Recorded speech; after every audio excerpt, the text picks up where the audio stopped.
Hi everyone, it's Craig from Get Out There magazine in Paris, Ontario at the start line of the 19th annual Paris to Ancaster Bike Race.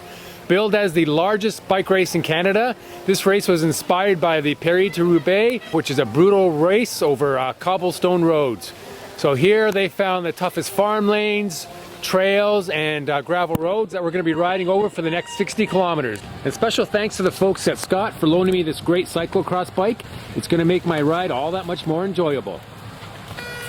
With the race date in the middle of April, weather is bound to be a significant factor, and this year the course was soaked with rain just in time for race day.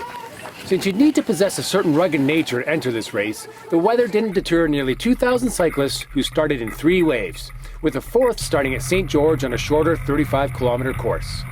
The field included provincial, national, international, and even Olympic athletes, alongside weekend warriors from far and wide. Just minutes into the race, as we sped along the Grand River, the mud was spraying everywhere, and we all earned mud stripes on our posterior. There was lots of jovial banter between cyclists near me, and it was clear they were all having as much fun as I was. As the race progressed, the rain subsided, but its impact would define today's experience. The balance of the course contained continuously changing terrain, meandering through the toughest and roughest pieces of land between Paris and Ancaster.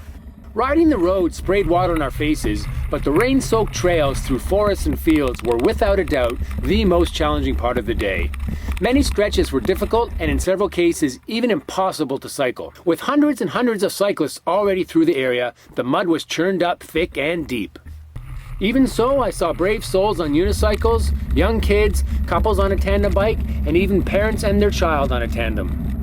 For those of you that don't know, a lot of the land on which you rode today is privately owned, and it is just by their graciousness. They have no obligation to open it up to the cyclists, and as you know, in this day and age, not everybody does that. So once again, a big round of applause and a big thank you for the landowners. And be warned that the race ain't over until you finish the 2+ kilometer climb over technical trails with the final couple hundred meters up a very steep incline. Just moments ago I completed the 60-kilometer Paris to Ancaster race, and let me tell you, this is an absolutely brutal, punishing, muddy race.